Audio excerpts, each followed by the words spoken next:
Assalamualaikum warahmatullahi wabarakatuh. Terkait kejanggalan MA dengan putusannya yang seakan-akan meloloskan nantinya Kaisang maju di Gubernur DKI Jakarta meskipun Kaisang belum mendaftar ya. Ini dapat kritikan dari Bapak Mahfud MD.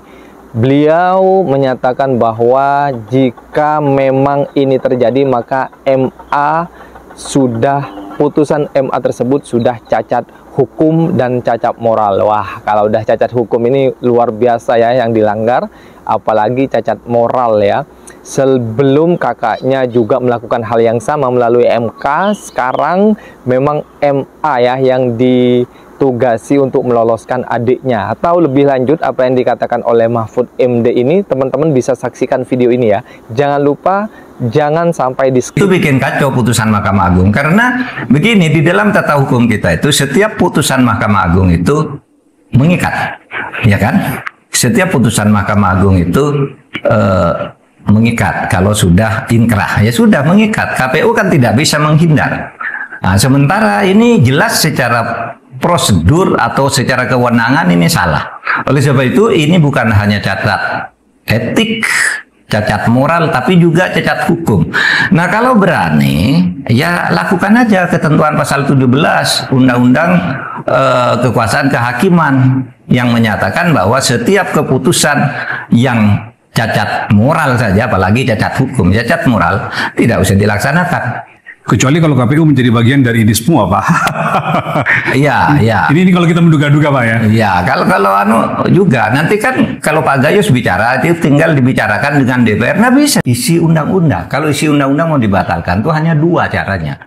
Satu, legislative review, yaitu diubah oleh lembaga legislatif sendiri, atau judicial review oleh Mahkamah Konstitusi, bukan oleh Mahkamah Agung. Hanya dua cara itu. Hanya dua cara itu, atau Perpu kalau darurat. Iya kan? Jadi ini melampaui kewenangan Mahkamah Agung. Jauh melampaui kewenangan. Jauh melampaui kewenangan. Saya khawatir, ya jangan-jangan hakim ini tidak baca ayat satunya ya. Pasal 7 ayat 1 bahwa itu... Saya baca ya Pak ya, ya saya baca ya. Ya. Kebetulan saya pegang nih, pasal 7 ayat 1, setiap warga negara berhak memperoleh kesempatan yang sama untuk mencalonkan diri dan dicalonkan sebagai calon gubernur dan calon wakil gubernur, calon bupati dan calon wakil bupati, serta calon wali kota dan calon wakil wali kota. Oke, ayat 1 menyatakan berhak untuk mencalonkan diri atau dicalonkan. Sekarang ke ayat 2 ini syarat sebagaimana dimaksud ayat 1. Calon gubernur dan ayat 2 ya Pak? Iya. Calon gubernur dan calon wakil gubernur, calon bupati dan calon wakil bupati, serta calon wali kota dan calon wakil wali kota sebagaimana dimaksud pada ayat 1 harus memenuhi persyaratan sebagai berikut. Ada poin A, poin B, poin C, poin D. Lalu poin E Pak yang Bapak maksud tadi ya. Berusia paling rendah 30 tahun untuk calon gubernur dan calon wakil gubernur, serta 25 tahun untuk calon bupati dan calon wakil bupati, serta calon wali kota dan calon wakil wali kota. Di poin E memang tidak ada kata ketika mencalonkan frasanya Pak. Tapi maknanya itu apa? Maknanya ke satu ya? Maknanya kan ada kata sebagaimana dimaksud ayat 1. Ayat 1. Oke, jadi ayat 1 itu menyebutkan mencalonkan diri. Lalu ayat 2-nya menyebut syarat untuk mencalonkan diri dan dicalonkan itu kan. Jadi clear Pak ya, memang mencalonkan ya. Dalam bahasa hukum begitu. Tidak ada kata-kata pelantikan di sini Pak. Oh iya, orang yang mengerti ilmu, belajar sedikit saja ilmu perundang-undangan sudah pasti.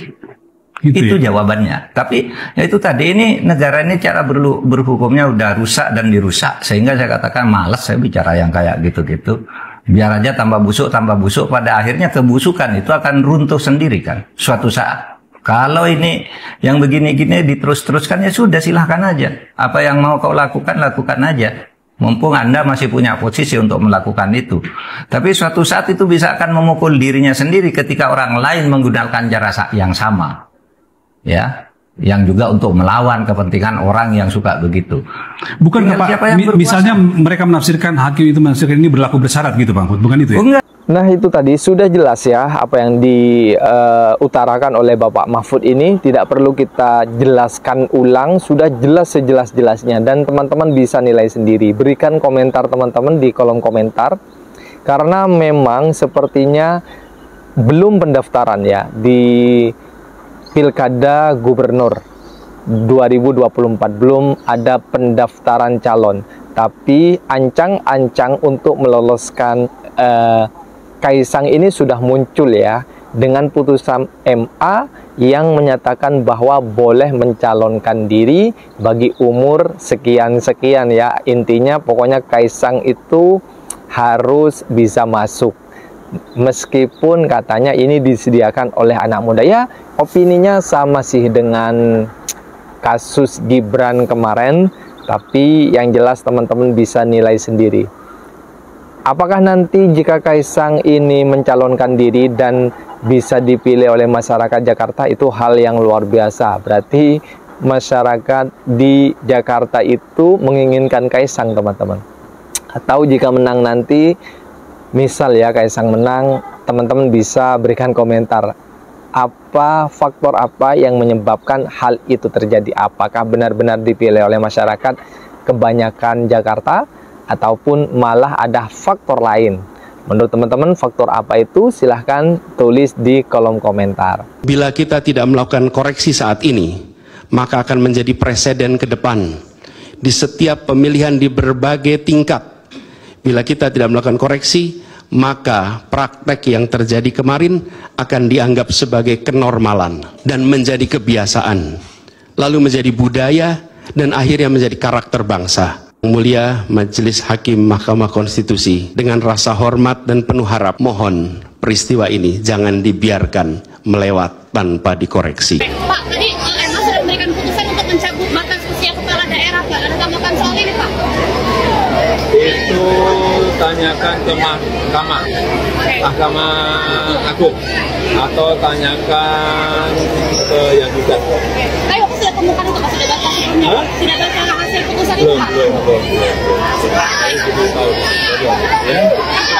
Pada Pilkada Serentak 2024. Pasalnya, putusan Mahkamah Agung telah mengubah aturan terkait batas usia calon kepala daerah.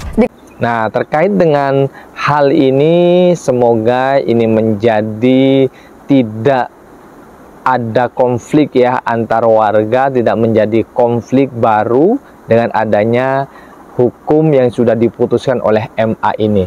Yang jelas MA sudah mengetahui bahwa jika dia memutuskan sesuatu maka itu sudah inkrah dan tidak bisa diganggu-gugat. Itu hasil putusannya ya, yang tidak bisa diganggu-gugat. Kalau untuk personil-personil yang memutuskan itu bisa seperti pemecatan dan lain-lain jika terbukti melanggar. Nah, untuk hasil hukumnya, materi hukumnya itu tidak bisa dirubah, sehingga sampai kapanpun aturan itu sudah diubah dan sudah inkrah. Mas Kaisang sudah punya peluang untuk mencalonkan diri. Itu saja yang bisa saya sampaikan dan sampai jumpa di video berikutnya. Assalamualaikum warahmatullahi wabarakatuh.